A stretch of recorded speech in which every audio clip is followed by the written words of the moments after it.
Greetings, fellow Empyreans. I am Ashtrothi, and this is the Eve Universe show on Wednesday.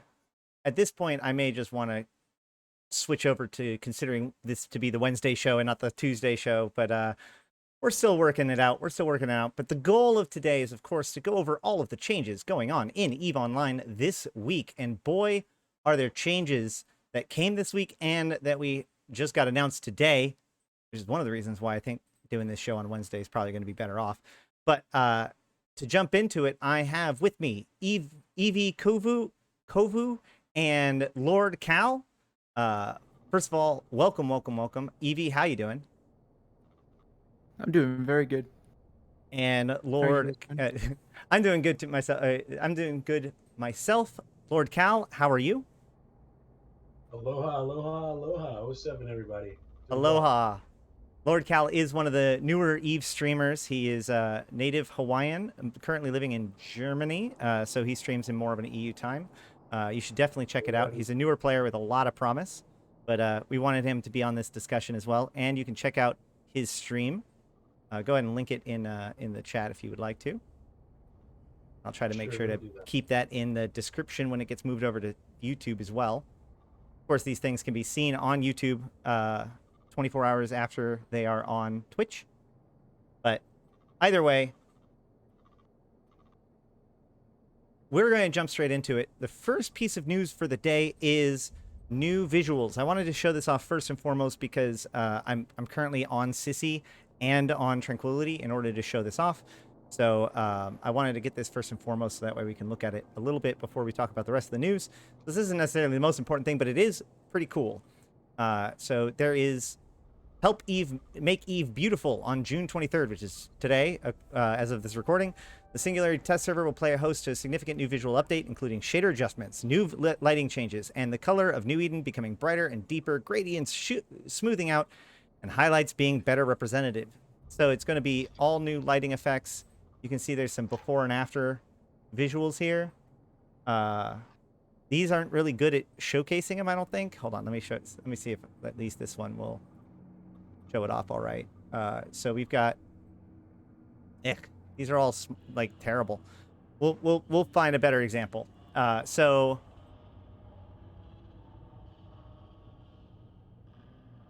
I'm going to hide. Let me double check with my OBS to see if everything's going well. Chat. Let's make my brick work harder. Everything's good. Yep. Okay, good.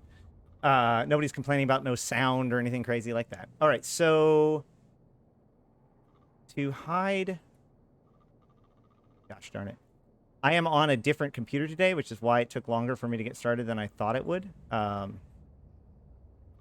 So bear with me on that, I guess. Game capture -2. And then we're going to go with capture specific window.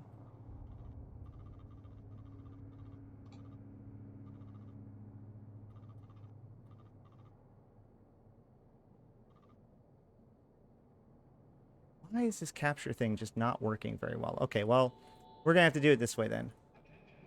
My computer's being silly. So we're going to just do it this way. So this is what we're currently looking at right now is the old visuals. So this is what's currently live on Tranquility right now in the hangar, right? And then I'm gonna undock a little bit, and then we'll look at the new visual version. Hopefully, I don't die from like the 50,000 squids outside.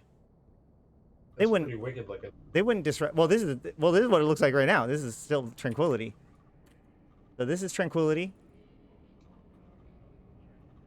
I mean, it looks really nice. They've done a lot of stuff with the visuals recently. And then we're going to dock up before somebody decides to take a shot at me.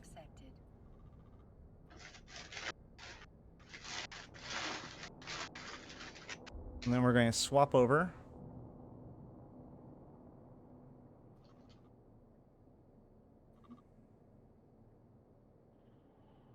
Really? Oh, boy. Hold on. It's because these two windows have the same title. Awesome. All right, hold on. Let's go ahead and close this one. And hey, here we go. And this is the new visuals. So this is the same hangar, same Tristan.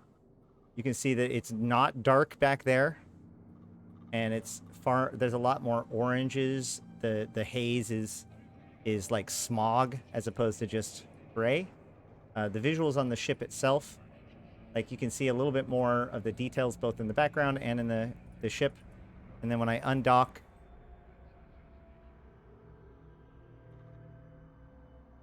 Cool. When are they going to make it so we can get out of our ship and go walking around the enormous shopping mall? well, they did that at one point in a thing called walking in stations. But yeah, so you can see that the light on this star from the star reflects blue on the station, even a little bit better than it did before. I think it looks really nice. What's funny is in Fleet, or not Fleet, but in Pamene, it's an orange star. But once you get to the star itself, like the light that this is coming off the star is pink. So I'm not sure if there might be some bugs that they need to sort out. But better visuals is always good. This is a new lighting and shader rendering engine. And I think it really does look good. What do you guys think? I like it. I like that there's more vibrance to it. I'm actually looking at the picture of Jita, Jita 4x4 right now, and that picture is super massive. But I don't even know that there was like a digital camo on the bottom of the station before. It always just looked like a dark gray. But now that everything's been lightened up and things are more vibrant, you can actually see that there's some kind of pattern in there into the actual station itself, and it looks really nice. Looks like a nice anime drawing, for sure. Oh, yeah. I can, hold on, I can show this off now better. I see. So those images are huge. All right, hold on, let me pull them up. Yeah, you can actually zoom into it. It's that big. And then when you zoom in, you can really see on the station, like there's a digital camo on the bottom layer of it. And like, I had no idea that was even there.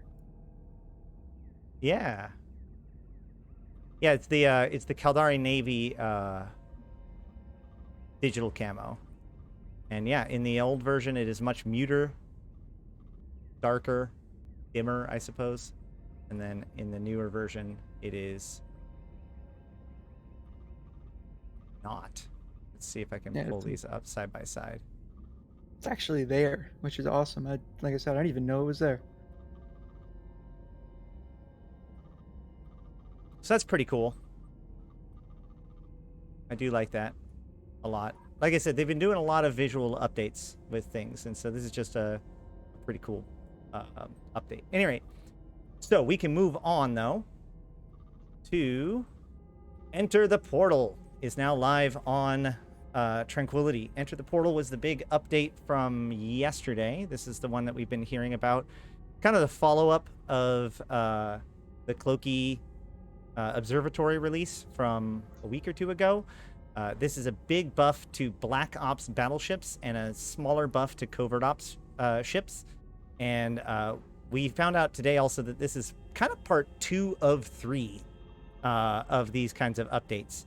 So we'll talk about that in just a second. But first, let's talk about what actually did come down today, or yesterday rather, which is, as we found out, there is now, actually, let's go to the patch notes. One of the things I think is really interesting about the patch notes this time is that they have these little hands shaking indicators. I don't know if this started before this. Let me find out, actually.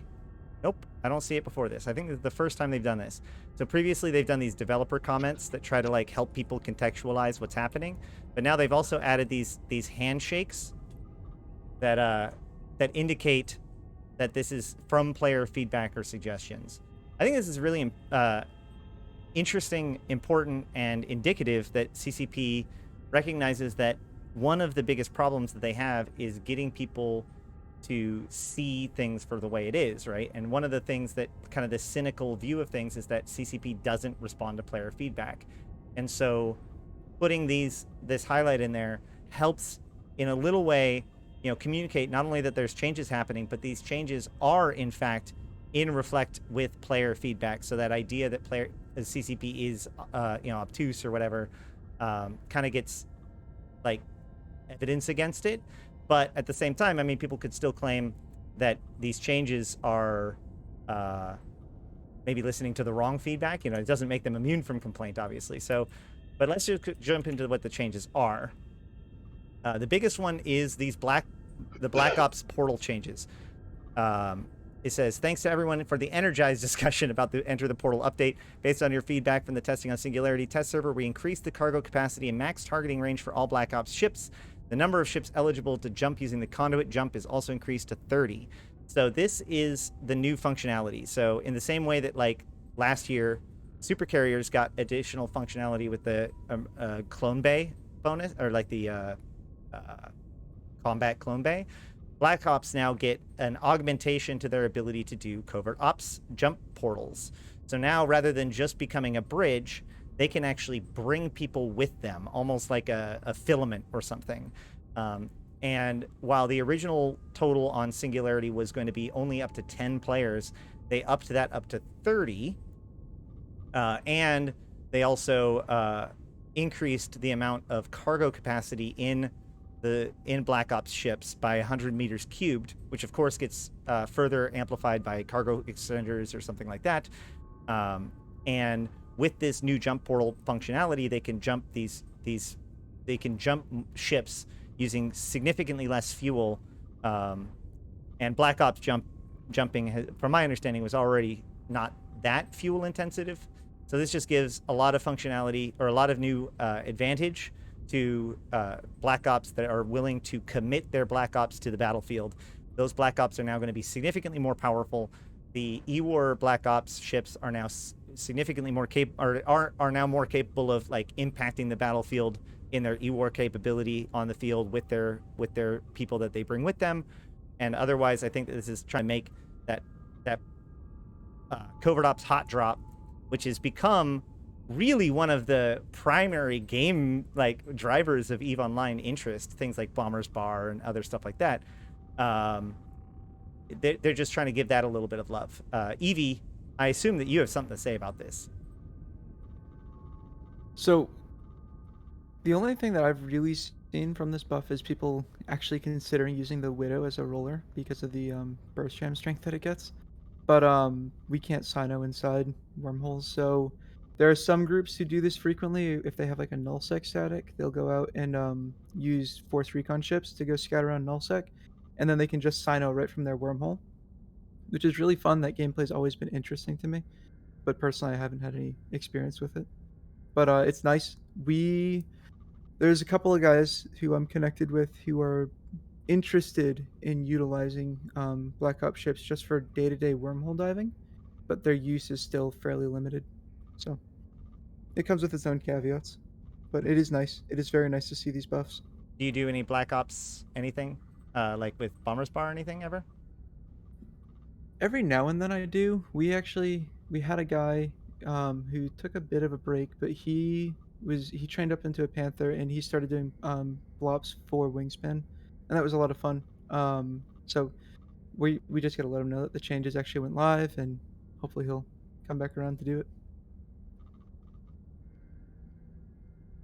One of the things that people have been asking for, though, is that they say that the Widow change is not great because the Widow still relies on the old jamming rule, or the new jamming rules, rather.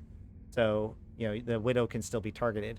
Although, with this additional lock range, I think that it would be even easier for a Widow to be way, way far away and just have things jammed out while the closer troops are able to do stuff. But that does require multiple Black Ops or like Sinos being brought in to position things in different places, probably. Unless the Widow can immediately micro jump drive or something like that to get range. I know and I might be mistaken on this, but my understanding is you can spool your micro jump drive, and then right before it goes, you can hit your burst jam, so that it'll just clear the scrams, and then the micro jump drive does go through. But that does require now that you have a burst jammer on there, and it's still only a chance that it actually goes through. But most of the time it's successful just because of how strong these burst jams are. But Right. yeah, that can reposition you fairly quickly, and then if you had a couple other jammers on it, it would work. But you're right. It would be very nice if the Widow had its old ECM bonus where it would just prevent you from getting locked. But that's not the case, and unfortunately, we have to deal with what we got. Right. And then, of course, I think that the big winner out of this was, the Marshal, which already was a really great ship, comparatively, just gets even stronger, uh, which is pretty interesting, I think. But in addition to Black Ops, Covert Ops also got a little bit of a tweak. All of them got an additional low slot, with the exception of the Helios, which got an additional high slot to compensate for the fact that the Helios was the only one that didn't have 3 high slots, so that way you could have a launcher, a probe launcher, a cloak, and an interdiction nullification module. This allows that Helios to have the same functionality as the rest of the Covert Ops ships, and then all of the other Covert Ops ships gets 1 additional low slot, and looks like the Anathema gets its damage bonus changed into a capacitor needed to initiate warp level bonus, and then the capacitor recharge to a scan deviation. So this is actually really interesting, because that means the Anathema can scan down signatures by a little bit faster than its other ships, because with that less deviation, you can bump down 2 notches far more aggressively, and therefore scan down a signature way faster. This is not going to, of course, affect combat probing mostly, but it is an interesting change. Likewise, Buzzard also gets the capacitor need to initiate warps level, and damage to the scan deviation. The Cheetah gets the warp speed, or the warp capacitor bonus, and a 5% cloaked velocity per level, so it's going to be able to move faster while cloaked, which is the same. Sorry, the Helios is actually, their bonus has been changed from, it also gets the cloaked velocity. So 2 of the ships, the Helios and the Cheetah, have this cloaked velocity bonus, and the Anathema and Buzzard have this scan deviation bonus. What do you think about the Covert Ops changes? I like them. I'm a little bit disappointed that the pacifier didn't get tied into this. We'll talk about that But in a second, or in a little bit. yeah. That's next. Right. But it is nice. I really like the fact that the Buzzard and the Anathema are now really good for probing things down and getting you like warp-ins to things. And then it's interesting to see the Cheetah and Helios be able to move faster while cloaked. I don't truly know how that's going to be used too frequently, because if you put a Virtue Pod in with a Buzzard and use combats, you'll essentially just get the warp-in for people. I think the thought process behind it was you can reposition the Helios and Cheetah to get a more accurate warp-in easier, but I don't that's a think good it'll idea. actually be used. I just don't see it being used over a Buzzard or an Anathema. Right. Yeah, it is really weird. The ability to move around while cloaked. Obviously, the cloak does significantly reduce your movement speed. I do like that idea of getting a position. I've definitely used Anathemas as warp-in points before, so in that sense, I actually think it could be used, and that I would use an Anathema over a Buzzard most of the time when scouting for that case. I do like the idea. I think that one of the things I've lamented the most about EVE Online is that our vision of scouting is tackle. Like, I was a scout in real life, so like my vision of being a scout is never seen.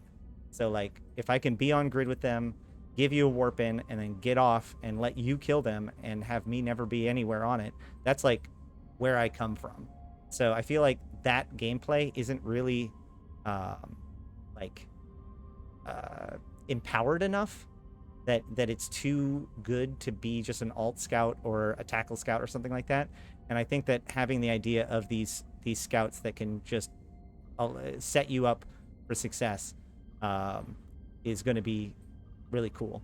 It also plays in with the idea of the variable warp formations and the fact that your scout can kind of then become a secondary warp point, so that way you can do jumps or like warp within field, because you can just warp to your own scout that's cloaked at range. But we'll have to see whether or not any FCs become take on that task of like just be working with a scout and being more sophisticated, and maybe not necessarily using just an alt. Who knows? We'll have to see. Maybe I'm just being optimistic. No, you're definitely right. You can utilize a cheetah or Helios now as almost like a mobile beacon that you can fleet warp to. So it's really nice seeing that. However, in most cases, right, it's like rolling holes and that kind of thing. You're going to send the buzzard in to scan down the new wormhole, and then that buzzard's going to jump through, drop combats, and just try to two-pass whatever you can. Right. And then the fleet warp will go from there. So outside of, like, in the most frequent occurrence of a covert op ship, I just don't think it would get the cheetah or Helios would get used over a buzzard or anathema. Well, my point is that that's the way it is used right now because of the relative power of the different techniques. But if I can get a position on your fleet without you even ever seeing combat probes, then you don't know how dead you are until it's too late. Right. Yeah, for sure. Hold on. There's also a thing where it says it fixed an issue that the gate perimeter lights and plexes were fixed. So I'm just warping to a plex right now to see if that's true. Hey! Excellent. There's actually another bug that I've been reporting on the it's either Fullerite C32 or Fullerite C28. I can't remember the specific one. The beacon is wrong. If you tried to warp to the gas cloud specifically, you'll warp to a non-random point about 5,000 kilometers away. So if you sit there with a ship that can't be combat scanned, where the signature radius is smaller than the scan resolution, you can't actually get to it without getting decloaked, because you can't warp to the gas cloud because it's going to send you 5,000 kilometers away, and you can't scan the ship with the that can't be combat scanned. So the only option you have is to warp to the actual gas cloud signature at 0, and then get decloaked by the gas cloud, and you're still 30 kilometers away. And you're like, well, I guess I'm just not going to get this guy today. Guess not. All right. Next, we have so today was kind of a follow-up to the anti-cloaking changes of last week, but then today we found out that it's only the first of 2 big changes that are being made to these kinds of ships. So the follow-up to this was announced by CCP Paradox today in the Hunter Boons update, which is now also available in Singularity, what we're looking at right now. So the Hunter Boon update, according to CCP Paradox, includes adding a covert Cyno beacon deployable. So this is going to be like the Cyno beacon, but it's going to be a covert Cyno instead, which is kind of interesting. As he points out, it's going to be really based on how long it takes for it to turn on and how destructible it is. Like, I'd be surprised if it was something that you could just drop and then be good about it, or like, be done. In other words, like, you can't just drop it and have it light, but at the same time, you can't drop it and have it take the full minute or whatever that a normal Cyno would drop. Or I guess if you do, it's just going to change significantly about how these things get used, whether or not it's just used to move things around or whether or not it actually gets used as part of an operation or something. They also added a booster, or they're adding a booster to extend stabilization periods of cloaking. So you can actually take a drug that makes it so that you can be AFK cloaky without them being able to hit you with the observatory for longer. So, for instance, those super carriers that were complaining last week or whatever, guess what? You now have a booster that would allow you to not have to worry about it so much. Then they buried the goddamn lead removing strategic cruiser skill loss. This is huge. This is gigantic. This is something that's been debated for years. This is something that's been asked for years. This is something that I have said is unnecessary for years, but here we are. Removing strategic cruiser skill loss. I think that this is the last way that you can actually lose skill points without extracting them in the game. So now, right now, if you lose your T3 cruiser, you lose one level, or at least part of a, you lose skill in one of the subsystems that make that ship work. You would then have to retrain it. There's a big blog post on, or a big article on Reddit earlier that complained about this and like did the math about it. And apparently that was a big enough thing that they decided to go ahead and change it, or they were already going to. But either way, this is a huge change. And then scan resolution penalty reduction to fleet interceptors. So fleet interceptors got kicked in the nards by the nullification update, and this is just trying to give them... Oh, that's what it was. So when you have the interdiction nullification on it, it gives you this giant scan resolution penalty, which makes it so that the very interceptors that you're supposed to use to catch things can't actually lock things. So that's going to get fixed. And then finally, as you mentioned, there was no balance pass to the pacifier as part of the covert ops change. But as it turns out, there's actually going to be a balance update, unspecified balance update to the pacifier and enforcer, which are the covert ops and recon Concord ships. And they have not actually, like, people pushed him for more information, and he just pushed back that they're going to make changes. So we don't actually know anything about that. So big changes in the next update after this one, the Hunter's Boon update that is live on Sissy right now. Once again, Evie or Lord Cal, do you have any thoughts about these? I mean, if you don't mind letting me start, Sure. I'm super happy that the strategic cruiser skill loss is going to go away. I have lost hundreds of days to that lovely mechanic. It was incredibly aggravating that you hit a point in the game that the skill loss of the subsystem actually became more expensive than the fit you were using. And the only way that you could truly learn some of these incredibly unique ships was to get a blinged out ship, because you knew that you really couldn't take any chances with effectiveness, because when you died, you were going to lose more in skill. Right. So there was no like, this is a low-key training fit that just didn't exist, because the way you played changed so significantly depending on the amount of bling you put on this.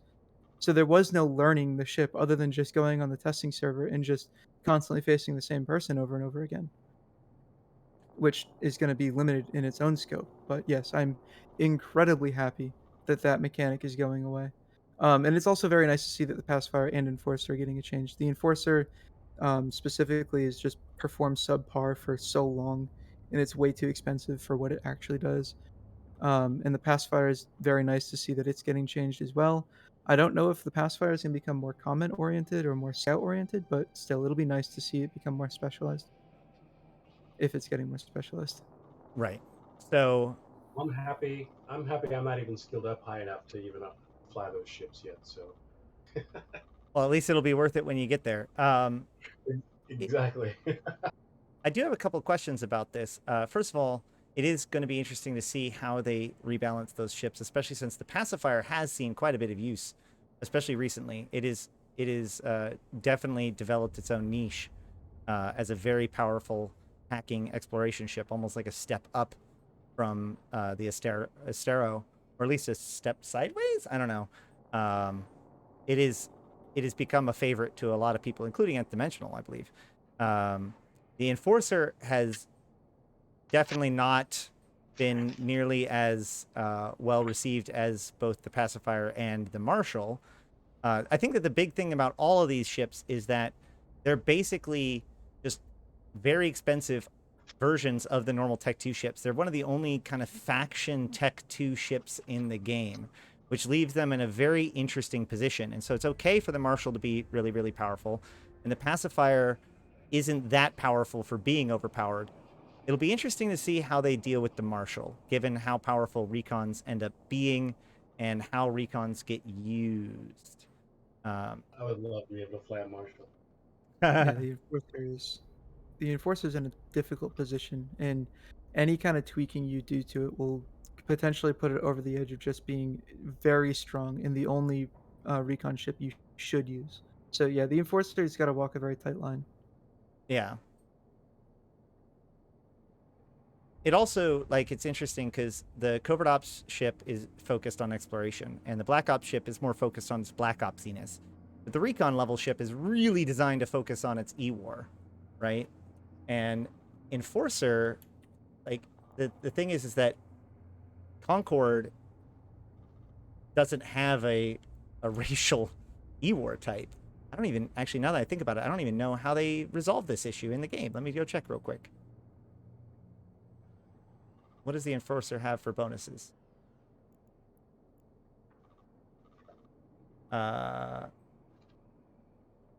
It just doesn't. It just goes with combat. So that's interesting. I wonder if the Enforcer gets buffed too much, it might take over the Stratios as like the go-to cruiser level combat exploration ship for low sec. Oh That could be no, really cool. The enforcer has a bonus cheaper. to the scram and disruptor range and the web range. Um, Mm. so it's kind of okay. Oh yeah, Right there it now, the is. Stratios is actually so expensive that there's a lot of things that are better than the Hmm. Stratios. I think it's like 500 mil for just a T2 fit Stratios, which blows my mind. But yeah, depending on how the Enforcer goes, it would be nice to see it be better than a Stratios because right now it's not. Lord Cal, And you were it's talking about wanting to get one of these.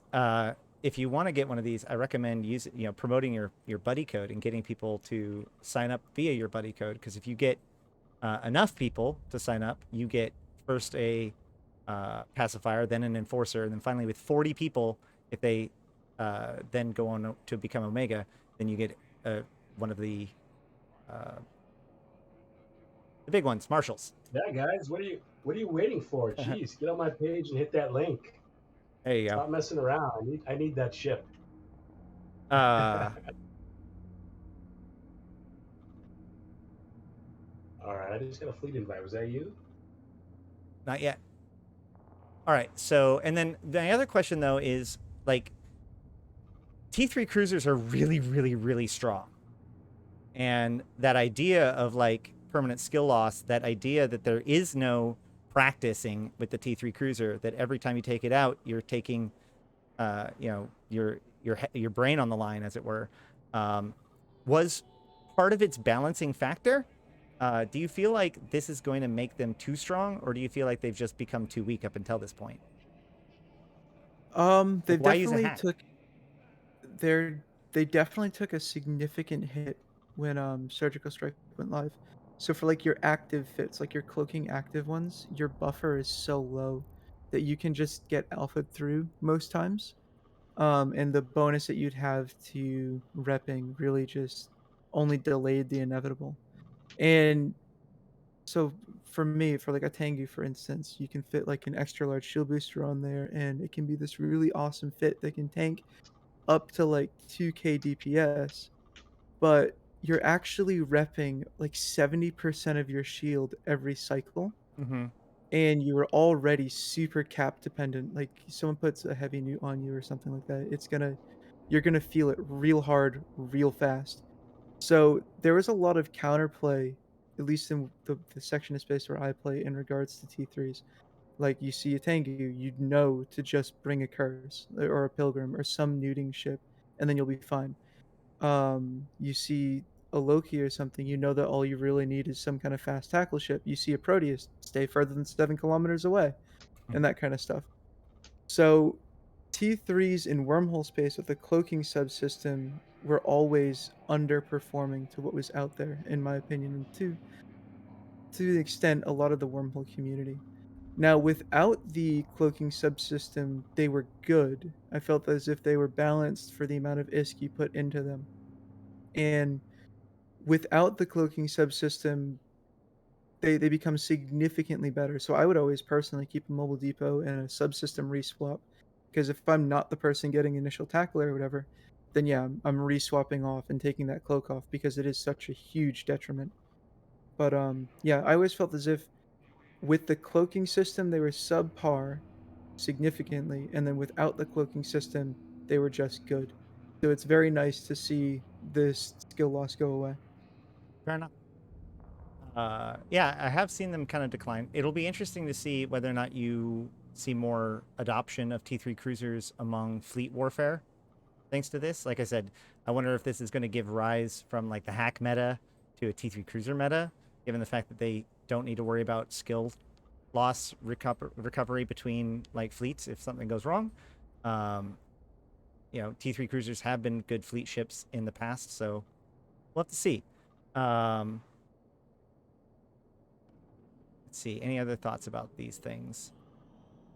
It definitely takes away the fear of you doing a fleet of T3s and then that fleet can potentially go down for 5 days or whatever because you lost your level 5 subsystem or something. I don't So know where it's I'd be without my T3. yeah, it is nice. So people can actually take that risk and not feel as if their fleet overall is going to be performing subpar. So that's nice.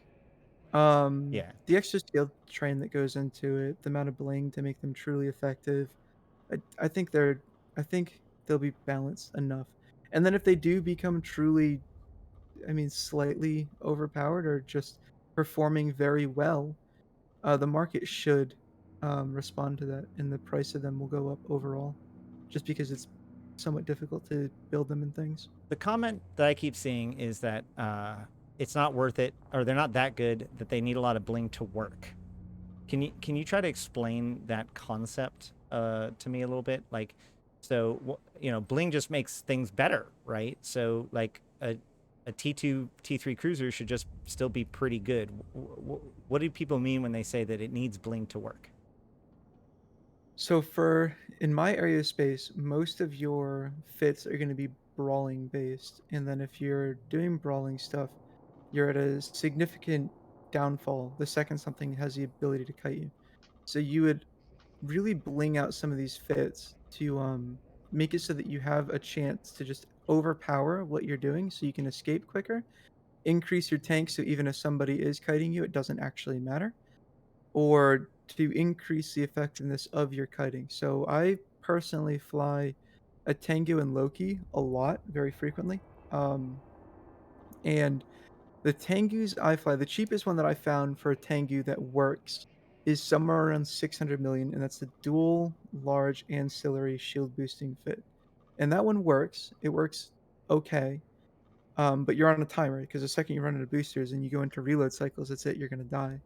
And then the other one I use is cheaply fit 1.7 billion, and then the one that I fit, which just works phenomenally, is like 3 billion. Right. And those fits can tank like solo reddits. Those can tank rattlesnakes and everything and just deal with them on its own. And then in the low key area, you really want to push out your web range, and then you want to use a very nice prop mod to play with either the speed subsystem that you get to increase your your just your overall speed, your velocity modifier, or you want to get a good one to play well with the signature reduction subsystem. Yeah, So we're going playing out with for the bling really locks him into doing niche roles very effectively, and that's kind of what I mean by you should bling these out so that it plays well with the bonuses that you get. But yeah, I get that you want the most for what you got, but like, isn't a fair chunk of that like compensating for the additional risk of the skill point loss, right? Like, if the skill point loss is already going to be that high, or if that risk is going to be high, then you might as well commit to keeping that ship at its absolute peak performance. Um, why doesn't it work with lower fit equipment? What makes it Oh, not work with just a normal T2 fit? I think it's just that the counter to it is still the counter to either a bling fit or the T2 fit remains the same. Are we So comparing it to hacks, or are we comparing it to something else? Like, what is our standard for things working in a T3 cruiser line? I use them for just general hunting. So just your normal small yeah. gang stuff where you, like a ratter and then maybe a response fleet. I know not Loki's legions get used fairly frequently for like actual fleet-based things. It I could see them becoming a very good a alternative to a hack-based fleet because they could be an armor missile boat for you. Mhm. That has the ability to cloak instead of like a sacrilege or something. So it'd be interesting to see if wormhole groups, instead of using sacks, just switch over entirely to legions. Right. But the mid slot, this incredibly low mid slot layout for legions tells me that sacrileges will still be used. What I'm hearing is that people want to use these T3 cruisers at a very high end, which means they need to be able to hang in order to justify them. But I think that part of the point of this change is to make it so that they become more of an everyday ship. So that because when you lose them, it's not that big of a deal. So maybe we will I'm see. flying. Hmm?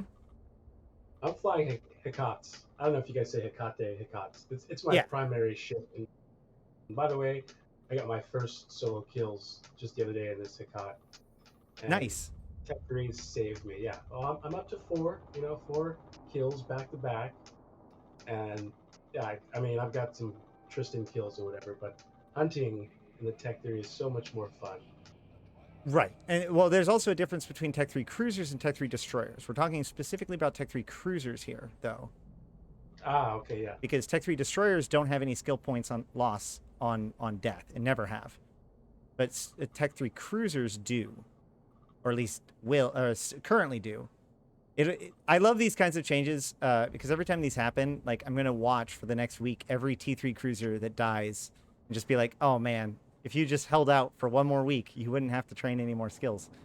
But Yeah, it's kind of nerve wracking for me because I fly T3s fairly exclusively.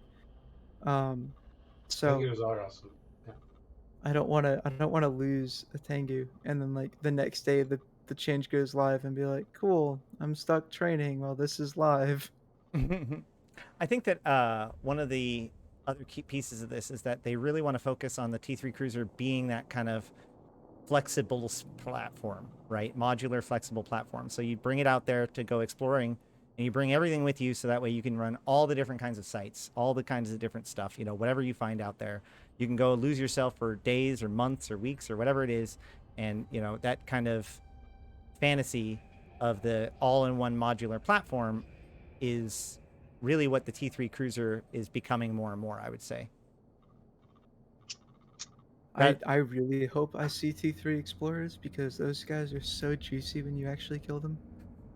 Right, they've got a mid slot taken for like a relic or data analyzer or a faction one, so they're already at a disadvantage, and it's just like, yes, more exploring T3s, please. fair enough. Well, we'll have to see how that plays out. All right, moving on. We have the new CSM. The new Ho ho CSM. ho. The CSM has been elected. We have actually have a video to show. So let me show the video first. Hopefully this will work. Might not.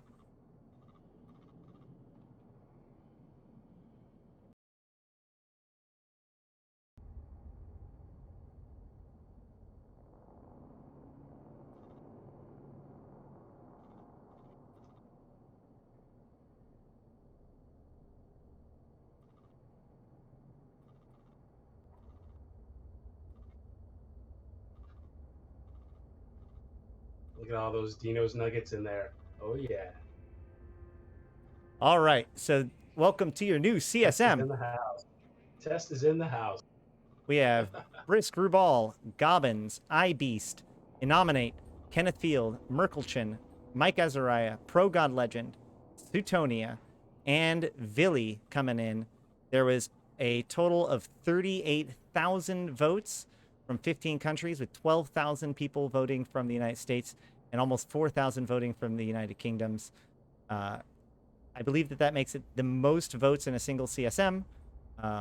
And I saw that the Imperium ballot by itself brought in 6,000 or almost 7,000 votes. And to that end, they managed to get Innominate, Brisk Rubal, Merkelchin, and Setonia, all from their ballot on. So one of the interesting things that I got from watching the presentation was that basically the way that the Imperium ballot cascaded was it went, to Brisk Rubal, which was their third position. So it knocked out the first, second, and third position on their ballot, elected all three of them. And by that time, there is still 1,000 votes in the Goon ballot to go. But the problem is that their fourth through eighth position had already been knocked out by that point, and therefore it fell to their ninth position, which was Setonia, which was enough to push him over the edge and get him elected to the CSM. This shows how monumentally big it is to both get number one votes to be able to hang in there later on, and also those deep ballot votes. Setonia was Goonswarm's ninth place vote. Meanwhile, I think the Pappy ballot was mostly only 6 people, I think. So if you consider that, like, if you keep voting, then one of your votes will count, very, very likely. But if you stop voting and you only get, you don't put in all 10, then maybe you won't get the person that you want, and you coulda. So that's a very important lesson to learn. Another big one was Arcia was 11th place. I'm really sad about that. I would have liked it to. I would have loved to see her on the CSM. To me, I think this is just honestly my biggest takeaway from the CSM election is that this is why we need to go back to having 12 or 14 people on the CSM. Like, we don't need to have them all come to Iceland. That doesn't need to be what this is all about. But this is like competing over 10 slots just ends up being so hard that a lot of really good people, including Evie, you almost make it in, but don't. So how was this CSM campaign for you? Campaigning was fun. I really had a lot of fun doing the interviews, talking with people. It was really neat to see people send me emails who I haven't interacted with personally, and they've reached out to me, asked me all sorts of questions. And I thought it was really interesting and fun to just chat with people about my opinions, have my mind changed on some things, and then be able to change some other folks' minds on things. So it was good. It was a lot of fun. Um, for in the wormhole section, Mark Resurrectus got the highest vote total out of all of our wormholers. So that was good to see, because I was saying, like, if you're gonna vote me first, then put Mark second so that we can really try to push it. Mm-hmm. And then he got knocked out in the last few rounds. We really thought he was gonna get it. But yeah, it went well. And then even on the wormhole side of things, it was really cool to talk to all the different wormholers and have, like, one of my ideas was to delay the K162 spawn of a newly, like, splashed wormhole by 60 seconds to make it so that you don't have the pseudo notification of, like, hey, potential wormhole just spawned, because we don't have locals, so we don't really want that to happen. And the 60 seconds is the same amount of time as your cloak, and then it gives combat recon ships a really awesome role in wormhole space. So when I presented this idea on Pando's stream when we were doing a bunch of wormholers on, it was really cool to see all of them just go, "That's actually a really cool idea." It provides a moderate amount of risk without being totally insignificant. So it was a nice thing to see my own theory craft ideas become like, yeah, that's actually not bad. So in general, I thought it was a lot of fun. Yeah, Just to sum it up. I think that the CSM, like, honestly, I don't want to say it's more valuable or anything like that, but I think that the CSM campaigning process has a value to it that a lot of people kind of, or might get underestimated by some people. I even said during the interviews itself that I'm so glad I did these interviews. And I've had people come to me even after the CSM election has been over saying that they're still watching my videos because these conversations with all these experienced players um, about their game styles and what they think about it and what they have to say about it is just incredibly valuable across the board. And again, like I just, to me, my biggest takeaway is how badly we need to increase the number of seats on the CSM again. So that way there's room for all of these people. Because the thing is that if you just open it up to a few more seats, I think that we would have had a much more interesting and diverse group, because these CSM, these null blocks are going to get their people, and so by limiting the number of seats, you're basically just limiting the number of non-null block candidates that get in. Yeah, I either increasing the seats, having reserved for different sections, or just I like the idea of just having a committee for like a major change. Get a committee together. Just be like, is this going to achieve the goals? So you don't end up with like a surgical strike happening again to wormholes. Surgical strike largely, in my opinion, didn't affect nullsec that much, right? Dropping the resistances didn't change that it's still an alpha strike gameplay, and then increasing short range weaponry at the same time didn't change that the meta is still long range sniping stuff. But in wormholes, that was detrimental Right. because not only do we do brawling as our main form of combat, but you increase the effectiveness of it while dropping the resistance of everybody and the fax changers right around that same time as well. So it's just like three massive changes Mm-hmm. that directly affected how we played without a wormhole CSM on. So I personally like if we're not going to change it, please do some kind of committee where you present these ideas beforehand. But Yeah. yeah, Well, I keep hearing like that people should do like, oh, we should have people should have to declare where they're from. But the problem is that like that is so limiting to so many different kinds of playstyles. Like maybe everybody should have to have like a one sentence tagline about who you are, but the idea that you have to say that you're either a null set candidate or a high set candidate, or like would I be a high set candidate or a low set candidate? Would I be a faction warfare candidate or a posturing candidate? You know what I mean? Like, or like what would Arcia be? These denotations don't really make sense in reality. Now, one of the things that might be interesting to see, the thing that I'm actually most frustrated about is the amount of redundancy that we have, right? We have, you know, what I would ask is, what is Gobbins going to bring, or what is Vili going to bring that Gobbins doesn't? What is Progod going to bring that Vili doesn't? What is Merkel going to bring that Anominate doesn't?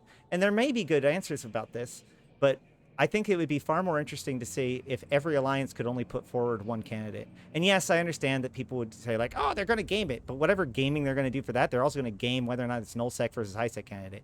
But like, there should be one Test Alliance Please Ignore candidate, one uh, Goons Form Federation candidate, one Karma Fleet, or whatever. Uh, Now, granted, that might just change how they do things, just like the Alliance tournament did. But I sincerely believe that that would be better than what we see right now, which is basically a competition by the null blocks to just see how many slots they can grab, as if somehow having more of your guys on the council makes your voice more convincing, which isn't actually true. It just all it does is make it so we have less types of voices, in my opinion.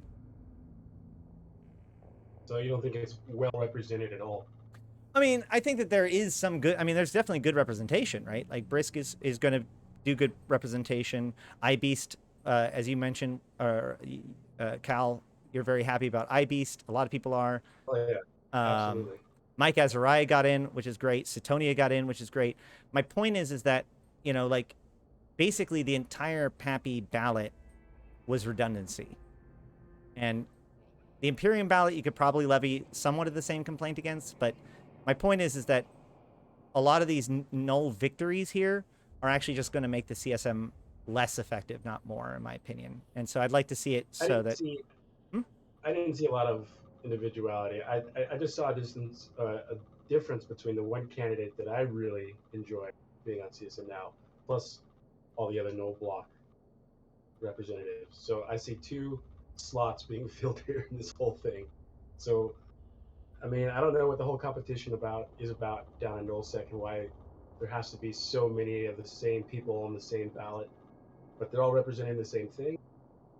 Right. But I see one other candidate down there that's doing his own thing and just making Eve great again. I guess that's the way he put it. Yeah, it'd be like I said. I'd be interested to see the CSM uh, increasing the number of people who get elected and restricting the number of people that a single organization is allowed to put forward. But we'll have to see how that plays out.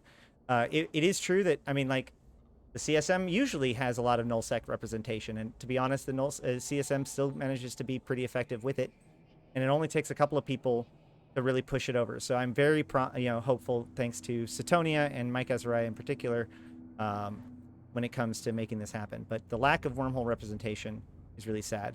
The thing to me, a lot of it is about learning the lessons from this election and thinking about what that means for next election. For instance, Evie, you pointed out that one wormholer rose up above all the rest. Is that going to be? Do you think that the wormholers will remember that next year and say like, well, we don't want to get split out again, or do you think that? I guess by the time he was eliminated, all of the other wormholers' votes had trickled over to him, right? Right. So, Yep. so there just wasn't enough wormhole votes for a slot. Yeah, and unfortunately, this kind of goes back to Surgical Strike a bit. So Surgical Strike is mainly the patch that is blamed for really hurting how many people are in wormhole space, right? Inner Hell left after. Um, Even Laura Secco said that he stopped subbing to the game. Cryptid Gaming's done. So Surgical Strike is blamed a lot for these groups leaving and content kind of drying up. And unfortunately, this kind of just continues to bleed as people leave and we don't get a wormhole CSM. And then, if more negative changes happen, you get even less and less and less wormholers to vote just because these changes have not been corrected yet and we have been living with them for so long. So it is a little bit upsetting, but yeah, I don't know if we're gonna instead of so the way it worked this year was we did have a primary, and Mark did end up getting the most votes in the Praise Bob Discord for it. So what I did is I said, if you want to vote for me, great, put me at the top for it, and then make sure you put Mark second. And I feel most people respected that, and most people did that. But I don't know if next year we're going to go more aggressive with it, and instead of just being like, put me first if you like me, and then put the primary winner second. I don't know if we're just going to go more aggressive and just be like, all right, this was the primary winner, everyone put this person at the top, and then just have that be it. But yeah, it's upsetting to not get a single wormholer on there. I know Mark even reached out to Spoopy Newbies too, and he got on the Brave ballot. So that was really nice. It was really nice that Brave was willing to put him on there. So that was awesome. Thank you, Brave, for doing that. I really can't thank you enough for that. I wish we could reach out to more null groups and we can get on their ballots higher. So Yeah. So again, what's interesting about this is that just like Arcia, it isn't so much that the vote got split. It's just that there wasn't enough votes to begin with because they didn't trickle over either. By the time Mark was eliminated, by the time Arcia was eliminated, all of the votes that you would have expected for them to triple, like, by the time Mark got eliminated, you had already been eliminated. So your votes, any votes that were on you, had already trickled over to him. So the threats of you splitting the vote with him were not realized, right? Like you were not a spoiler candidate for Mark. In the same way, like Uriel wasn't technically a spoiler candidate for Arcia because the votes that were going to go from Uriel to Arcia already had done so by the time Arcia was eliminated. So this is just a matter of raw votes not being in play for these people. right. Yep. And unfortunately, there's kind of a community thing too with Wormhole Space. They feel so betrayed by CCP that they just kind of go, I'm just not going to vote. So, on one hand, we're debating with each other to be like who truly deserves to be the wormhole candidate because we know we're only going to ever get one. And then another part of it is actually just convincing people enough to just vote. And I understand that every section of space is going to have to go through this, especially faction warfare. You guys have been left behind as well, and same with Pochvan. So I imagine that there's some of this sentiment as well, just trying to convince people like, listen, it is worth it. You do want to actually put time and vote. So yeah, so that's kind of the not so fun part of running, but for the most part, it was fun running. Yeah. And the other big thing is that like when it comes to anything that CCP should do to, you know, uh, ensure a quality outcome, I think is a little bit problematic because honestly, like the the, the value of having a good CSM, or rather the risk of not having a good CSM, and the power that that would remove is on us, right? We're the ones that benefit from having a good CSM more than CCP in a lot of ways. Or more importantly, it behooves us to have a good representation and a highly qualitative CSM because all CCP needs to do is just write us off for the write the CSM off for the year or whatever, and then they just continue to operate. And they have other feedback channels. The CSM is only as valuable to them as it makes itself, and to that end, any dabbling that CCP does with how it is works could be seen as being highly problematic, especially given the fact that the CSM was originally created as almost like a supervisory position, thanks to the T20 incident. But like, so I feel very strongly that while it is not great, these kinds of results that we see, ultimately the solution has to come from us because the CSM will become, by definition, what we vote it to be. And so I just hope that we learn these lessons and think about it more in the future. The Noblox got what they want because they did the right thing. Other people, people that didn't vote didn't get their representative. So we'll just have to see how it plays out. Like I said, I would like to see more seats because I honestly think that we're just competing over too few seats at this point. Yeah, that was kind of the main sentiment that was held in the wormholer communities is that really we're just fighting over 2 to 3 seats, and it's just going to be so hard to actually fill those over either low set candidates, faction warfare candidates, high set candidates, or Pochvan. And it's just like outside of the null groups, all of these other groups are fighting over these last 2 spots from lore guys to wormholes to faction warfare to Pochvan. So that was disheartening, but it's part of the game. That's what we're given, and we got to make the most of it. Yeah, it really boiled down to that there's, what, 3 wildcard candidates, more or less. Satonia, Mike, Azariah, and iBeast grabbed the 3 wildcard candidate positions. And all 3, it was also worth noting that every single one of the guys who got in were top place #1 votes on a ballot and on one of the bigger, voting blocks. So, and the only person who was #2 was on the Goon ballot, was Goon's #2. So being in those top, having enough top #1 votes is absolutely essential. One of the things that I think did happen a little bit, even though the spoiler candidate part of it wasn't necessarily there, I do feel like there was a certain amount of like, it would be, I wonder what would have happened if all of the people that were interested in roleplay and Pochvan and sort of stuff just had decided that Arcia was the most, like if we look at it this year and next year say, no, Arcia is the one candidate, and like everyone says, no, Arcia is the candidate to vote for, if that would have been better. Or, because like how many people voted for Uriel that didn't vote for Arcia next? How many people voted for Dutch Gunner and didn't vote for Arcia second? How many people voted for you and not Mark? I wonder whether or not, like, not just in the voting process, but in just the amplification. No, go vote. Vote for this person, rather than having 6 people wormholers, having every single one of them say, this is our candidate, vote for this person. And whether or not that would have actually turned out more vote. Right. Yeah, there was another concern. So if we totally change the system too, and you had like reserved seats, Mm. um, Julius Doctor was pointing out that if you ended up doing that, like the wormhole seats would just be the largest alliance, and he was saying that only HK would get that seat every single year, Right. and maybe I agree with that. It's pretty hard to get wormholers to agree on anything, but yeah, if you're gonna change things up, it can't just be you get 2 seats for every section of space. It would have to be like you get 5 seats of just general vote, and then maybe like a reserved seat just in case. It is also worth noting, so like this was a very active election. We had more votes than ever.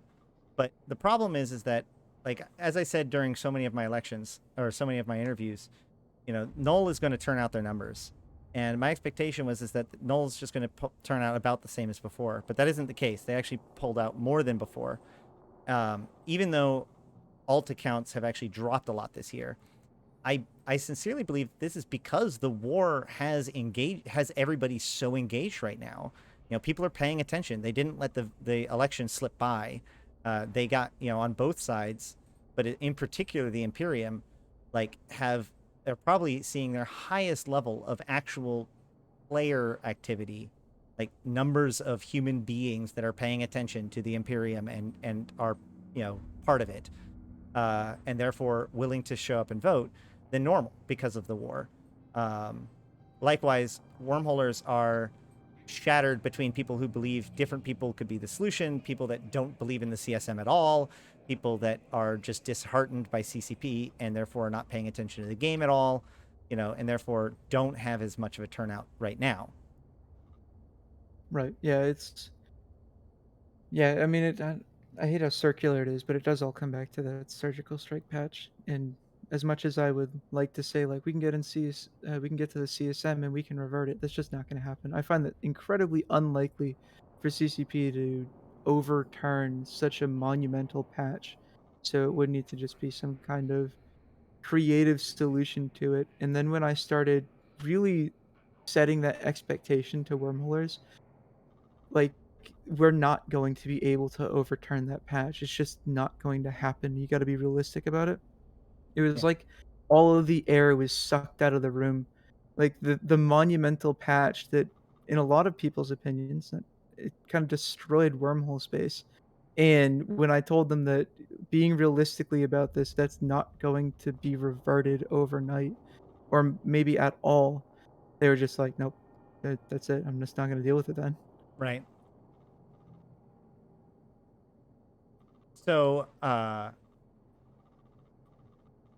if another example again, not to keep going back into it, but Arcia had was very very close to getting in, and again, I'm curious as to how many Edencom people were engaged into this election because they saw like what happened to Edencom as a big problem that they want to help, versus how many people were just burned out and therefore didn't vote at all, right? Like if everybody who did feel passionately about getting representation and having Arcia support them actually voted for Arcia, would it have been enough? Um, I just this is something I thought about throughout the entire election. Is so much of the vote is determined about how the different communities feel about the CSM more than uh, how many people are playing in that community or how necessary support is for that community. Yeah, no, for sure. And actually, it's actually interesting. We always in wormholes we always mention Pochvin because it's somewhat similar to us, and we're just like, man, Pochvin really got forgotten. Hmm. And I'm like, Edencom really got forgotten. I mean, they're so forgotten we don't even really think of them. That's how bad they were forgotten. I don't know what Edencom people do, right? Like you had this fun thing where you get to resist They don't. against the, yeah, they had the fun thing where they get to resist against the minor invasions and stuff. And now that that's over, what do they do? Right? There's actually nothing for them. Yeah, well, the understanding, and I don't know how true this is, but the rumor is that Edencom was effectively not considered a thing. It was Edencom existed because there needed to be someone who got mad at you when you sided with the Triglavians. They didn't want to commit all in and make it so that you weren't allowed anywhere in HiSec. They just wanted to make it so that you weren't allowed in these particular systems, and so they invented Edencom as the group that got mad at you, and they didn't expect players to. Get more backstory on that. Yeah, they didn't expect players to rally behind it as a banner at all, and so they kind of don't know what to do with them now that they have. But at a certain point, that's no longer an excuse. They got to figure out something. I would really like to see that Triglavians actually become hostile. Like they could have an opt-in system where they could essentially do like a filament incursion into K-space or whatever. It can hit up the notification, be like, this is now an invasion point. Right. And then you essentially have these wandering player-driven invasion point systems, and then my people who opt in to be Triglavian when you go do this invasion thing, you can engage pilots freely without the risk of getting concorded, and then people can engage you freely without the risk of getting concorded or losing security status. Have it be its own thing and limited to its own system. So people would all of a sudden get the notification, like the gates will give warnings and all this stuff. Like you might not want to go through here. You might want to reroute and have it be this dynamic wandering invasion thing. Like that can Sounds like still more occur and it can PH to give me. both factions something fun to do, but it just doesn't happen. They're both stuck. Right. I don't I'm Or know. all for that. Obviously, it would need to be tweaked and actually thought out other than just me giving out an idea, but something along that line could be truly fun, like an event driven thing. Lord Cal, were you trying to chime in on that? Well, yeah, I just thought it'd be an excellent idea to add on to more solo PvP content, more PvP content in general. Invading force gives you a chance to shoot at other players that are Triglavian, vice versa. Yeah. Well, yeah, it'd be interesting to see how that would play out. One of the things I think is was poorly executed when it came to the end of Invasions was the application of the sites in the universe. Right, like it's too hard to find the sites to be able to run them, even though they still exist out there. The site in Poshfin, like the fact that the site in Poshfin is pro Trig, like you're fighting an Edencom dread, is in my opinion backwards. Like people people from Edencom should travel into Poshfin to do their cool sites. It shouldn't be that, like, and Poshfin people should raid out of Poshfin to go find things to do. The idea of Poshfin having like content, like Trig guys staying in Poshfin and running their raids in Poshfin, I feel is probably caused more problem, a lot of problems. But it also like tells the fact that like these sites were never designed for these placements, and they weren't really designed with these mechanics in mind. Hence why you see things like seagulling and stuff. I really wish that we would see how the content is distributed within the pre-existing invasion systems to make minor victories more interesting, fortresses more interesting, and even Poshfin more interesting. I'd start by reversing the dreadnoughts, move the pro-Triglavian dreadnought out into, you know, known space, and move the Edencom sites into Poshfin, so that way they have to go into Poshfin to run them. Yeah, I mean, how fun would that be, right? To have Edencom diving into Pochfin and have to defend themselves against the home of Triglavians. And then how fun would it be to have Triglavians actually do excursions into K-Space? Yeah, I think that would be more fun for everybody and actually give you a dynamic area where you're not only trying to do PvE to get, I don't know, let's say loyalty points for Triglavians while you're doing your incursion, and then so you got to do this PvE mechanic. You got to defend against Edencom, who's going to want to go against you. And then if you wanted to, make yourselves hostile and be freely engaged, and you can engage freely against just the local inhabitants, so it actually feels threatening, right? I mean, that would be awesome. You're an actual raiding force. You have to deal with a bunch of risk involved in it, and it actually it's gonna retain the people who wanted to go Triglavian because you're doing your own niche. It's not just like a connected Thera Yeah, or quotations around that. and with Poshfin burning, with all the structures burning in Poshfin, what I hope to see is the rise of what I believe was originally intended for Poshfin, which is the fact, and we have actually seen some of this, is there are Triglavian raiding parties, right? So a Triglavian can use, a pro-Triglavian dude can use a noise film or a signal filament with a team, go out, raid ESSs, and then use a Poshfin filament to get home. Or they can use a signal filament to go out and do some exploration, or even some nullsec mining to get some of that sweet, sweet, expensive ore, and then bring it back home to Poshfin. Um, I I think that this is the idea of like using filaments to go out, do short raids, and then using filaments to come back home is both kind of the way that things are going, and also the way that the Triglavians hunt, and therefore, these guys who are asked to go native are behaving more like Triglavians than ever, and I think that that's actually really good. I actually can't wait till this whole structure destruction thing is over, so that way the Triglavians can focus on what they should be focusing on, which is getting their revenge on everyone else. Yeah. And even if, like, so say we make a new filament, and this filament will be the, I don't know, the, I guess, incursion event filament, and everyone goes with you to some case-based system, and this is going to be the event system for the day. It gets notified. It's going to be on all the TV things when you take gates. Like, this system is now the being attacked by Triglavians, and it gives eating calm purpose again, and it gives a fun thing to do for Pochven people to have like a more structured raid thing other than just random nullsec incursions. Yeah, But yeah, it would be nice to kick, like, you could even just have it so they can kick off inside of minor victories and fortresses, just to keep it yeah, somewhat constrained. Yeah, yeah, I mean, there's a lot more to do, but let's see how that plays out over time, I guess. That was yeah. the wow. So that was the CSM section, which suddenly turned into the Pochven section. But one last piece of news that I wanted to cover for the day, which transitions to what I'm going to be doing for the rest of the day, which is faction warfare. So the faction warfare news is that Devon has fallen. Yesterday they dropped a revelation to take Devon, which has pushed them all the way back to Hades. Fleet. We still hold Hades and the Torotas and several of the others, but they have been knocking out some of these systems. The problem here is that these systems that were highly complexed up, it's just, it takes a lot of time to plex a system, like literally just physical time, because of the fact that you need to run each of the plexes, and they only respawn so fast.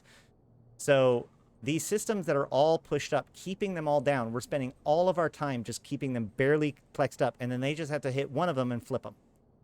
But Fleet is different, because Fleet has been maintained and very low. Like, getting them to push it all the way up will take them quite some time. So I'm not necessarily concerned about Fleet being taken. But we do need to start defending ourselves, because they are the siege is definitely being threatened. I'll put it that way. But we can now oplex into Devon, Naga, and Odo in order to try to take those systems back. I have a new video that I'd like to show off, actually, when it comes to this stuff, which is my propaganda contest entry. You guys don't mind checking that out? Give me a second. I'll pull that up. But yeah. The war zone is hot. Evie, you came in yesterday and played a little bit. And you're going to be coming back today. It's not just for faction warfare zone, not just for faction warfare anymore. Is that correct? Yeah, I'm just going around having fun killing people. It's a big PvP section, so I'm just like, all right, well, let's utilize this. Let's go have fun. I'm not gonna lie, I flew in yesterday on my main character that wasn't faction warfare and got my first kills. There you go. It's just a good place to go around and hunt and fight. But the Aderon Robotics has, of course, been building up and becoming, we've been scaling up rapidly as the state has obviously decided to get a wild hair up their ass. So it's been really fun, and this is faction warfare at its best. We are basically at the golden days. Like, we are at the point where there are 15-man fleets every day. So it is, please, if you're interested in this stuff, join Aderon, join Marine Division or one of the other groups, and get involved and have fun. Let me find that video.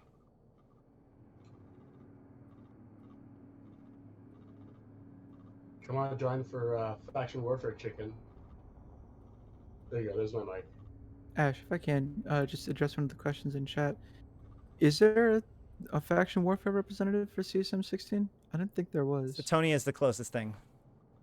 Yeah.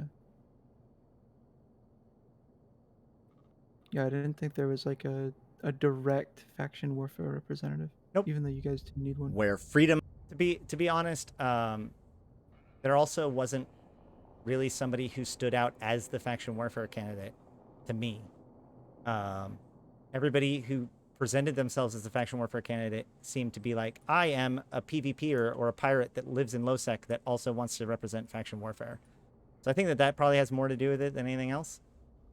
Honestly, I think Arcia was the closest.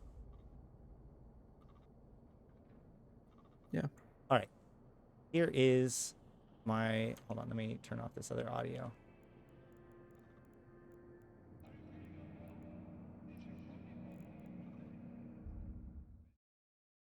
What are we watching here, Ash? This is my new. This is my entry to the Galente propaganda channel or contest, and it is our Aderon Robotics recruitment video, where freedom, law, and Propaganda, justice is everybody, denied. propaganda. War is inevitable. Nearly a millennium and a half ago, the Gorun Empire collapsed, bringing chaos to the planet of Galente Prime. However, from this struggle came the birth of freedom to the New Eden cluster.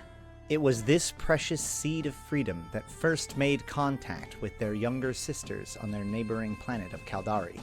The planet of Caldari Prime was cold, and only recently habitable thanks to the completion of an ancient terraforming project.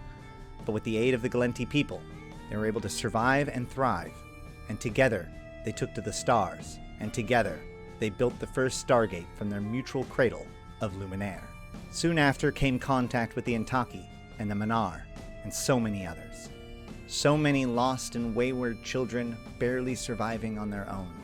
But together, freedom grew. But the Caldari refused to contribute to the shared burden that freedom brings to those who wish to maintain it. The gall of the corporate overlords have driven their people to deception, rebellion, and terrorism. Where freedom, law, and justice is denied, war is inevitable. On February 21st, YC-111, Marcel Devereaux, AI genius and cluster-renowned engineer of Capsuleer Tools, was born for the second time. His dream of a robotics and technology manufacturing powerhouse was soon realized in Aderon Robotics, named after his home constellation. But peace was not for Aderon Robotics, not so long as freedom is in peril. Marcel was a fierce loyalist to the Galente people, and in YC-114, when the Militia War Powers Act of YC-110 was restructured, the once industrial powerhouse of Aderon Robotics transformed itself into the defenders of the innocent and killers of those who would persecute them. When the Northern Militia deemed Hades too hard to hold, Ader held. When the Caldari Uprising of YC-118 caused the majority of the Galente powers to give up their territory, Ader refused to give up the South, and from their base in Fliet, the South held. Inspired by Aderon's stalwart defense, Mecha Enterprises' fleet joined up and Federation Uprising was born. From Intaki to Valor, the South was free, thanks to FedUp and Aderon Robotics. Only after Ader was asked by FedUp to leave the war zone was the Caldari allowed to take Fliet, if only for a moment. Enraged by this, Aderon left FedUp and rejoined the war zone, retook Fliet, and again it stands as a bastion of freedom in an otherwise conflicted war zone. Now the Galente militia is in shambles. Valor Accords, previously seen as the last bastion of Galente support in the war zone, has moved to Mimitar militia, abandoning the Caldari and Galente war zone. The fighting is hard. Organized pirate lords roam the area, and new threats rise within the state. And now an army of Amarian drones have descended upon our territories, threatening everywhere not being actively patrolled, and bringing the threat to our very doorsteps.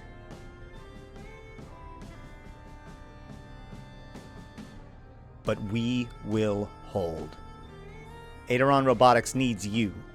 The Federation needs you. Freedom and democracy itself needs you to join us in continuing our journey. When they said it couldn't be done, we did. When they said it wasn't worth it, we proved them wrong. Defend freedom. Defend democracy. Join the growing legacy of Aderon Robotics. Boom. There you go. Mic drop.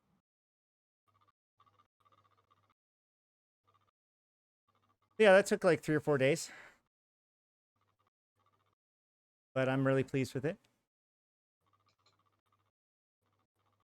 Looks very nice. I know that from my own video editing, it's very time consuming, to say the least. Very, very time consuming. Yeah. Well, the one of the biggest parts was I had to find I found the bagpipe sound music, and I actually stitched that music in with the "But We Still Go On" song, and so bringing up the bagpipes and bringing down the or like fading them in and out from each other to emphasize more of the military versus the Galente stuff. So when I'm talking about Marcel, it fades in more of the Galente music and fades out the more military music. And then when we start talking about the conflict stuff later on, it kicks back in the bagpipes. Yeah, that was nice. Yeah. So that's my shot for trying to get those new clothing items, because I'm super pumped to get those. Yeah, so that about wraps it up for the Eve Universe Wednesday show. I believe that covers everything that I wanted to go over today. I don't think we had any news in the world news or anything like that. Let me check. Oh, there might be something else in Hoboleaks real quick. There is a couple of things. Let me show you just some final notes, because there was some stuff on Hoboleaks that wasn't put any patch notes or anything yet. So let's go ahead and show those off.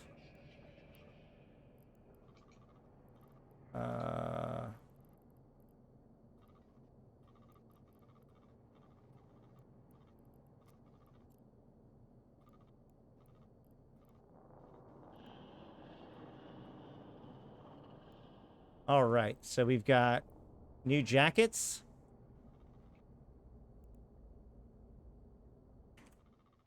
Hold on. Yep, there we go.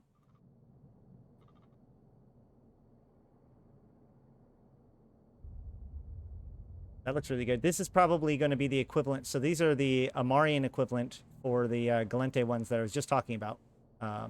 They made a new set of very fancy outfits for giving away for the various different propaganda contests and other stuff during these events. And then they said that they might be, or they'll be available in other ways later on. But yeah, these things look really, really good.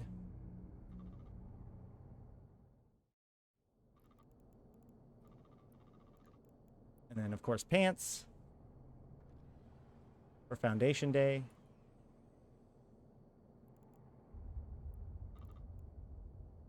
Female pants.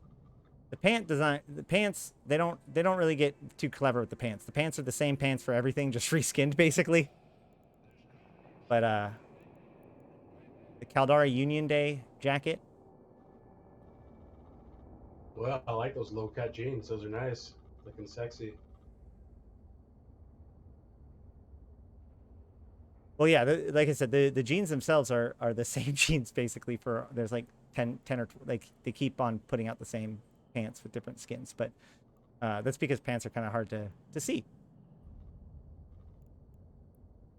And then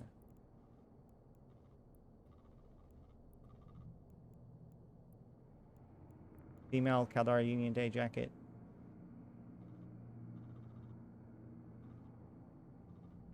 I really want them to add more haircuts.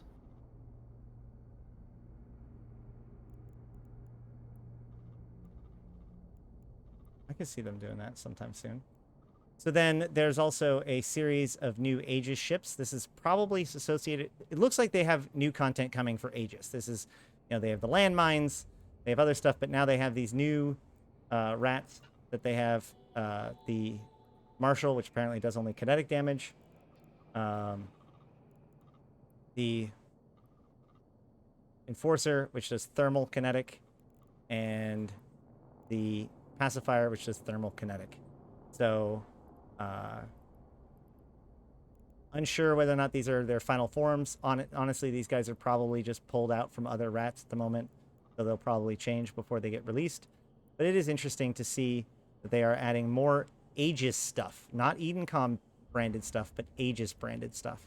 It'll be interesting to see how that goes in the future. Also, it's worth noting that these rats are listed as diamond rats, which is they haven't introduced new diamond rats as an indicator for a while. The mining rats in the mining blitz sites were already diamond rats from the previous iteration. There also is a statue for Karen Midular. Karen Midular is let me triple check that. I believe Karen Midgeler, yeah, he was the, or she was the Prime Minister of the Mimitar Republic. She was one of the main leaders of the Mimitar um, during the beginning of the Empyrean Age.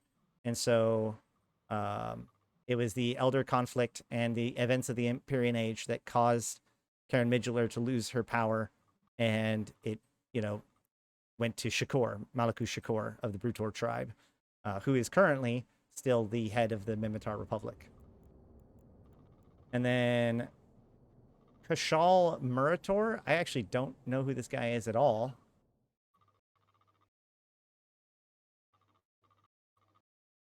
He was the head of the Defiance, who are a terrorist military organization, which are part of the former members of the Republic fleet after a mutiny. So, pretty interesting one. These guys.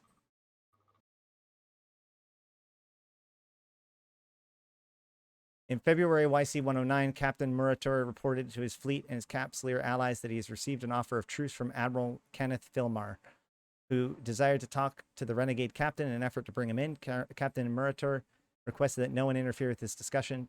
Towards the end of the meeting, when Murator refused to turn himself in, the Republic fleet forces entered the system and destroyed Murator's ship and capsule.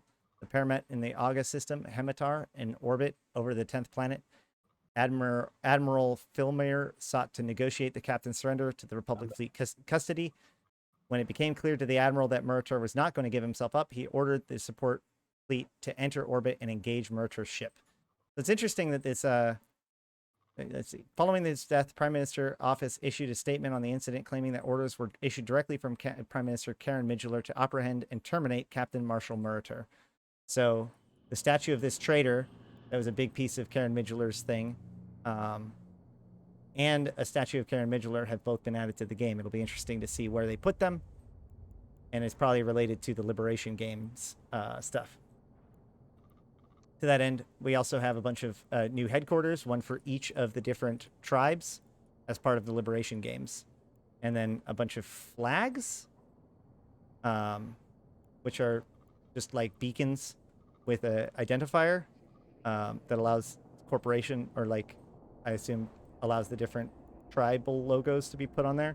There actually is an interesting thing on HoboLeaks right now where they added a new feature that allows them to add a corporation logo to a monument.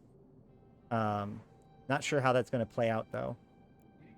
And then, there's the Tribal Council Station. It's probably going to be like the headquarters of the Liberation Games. And then the Covert Sinosaural Beacon, which is what was reported in the patch notes, or in the update, which is that basically there's going to be a new Sinosaural Beacon that it launches a kind of covert Sino, but all these stats are probably completely placeholder and should probably be ignored. And then the cloak stabilization booster, which this just increases the cloak stabilization bonus by 200%. I don't know if that makes it into 30 minutes or 45 minutes, but could be cool. It says 30-minute duration, so my assumption is that the booster lasts for 30 minutes and it makes your cloak last for 30 minutes. And that's about it for what I have on HoboLeaks, I believe. Let me just triple check that real quick. It'd be nice if they added a rig, like the target stabilizer rig, if they did the same thing with the cloak. Like, you can now cloak for 30 minutes, and then you could take this booster and then make it an hour. Or whatever. But, yeah. I don't see why they couldn't add a rig.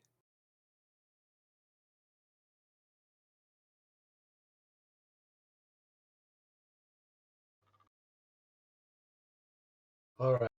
Thanks for having me. I'm going to get suited up for factional warfare, so I got to switch out characters and do some things. Yeah, I need to switch out stuff too. So let's go ahead and I'm going to put on a video real quick as a BRB, and then in about 10 minutes or 8 minutes or so, I'm going to switch over.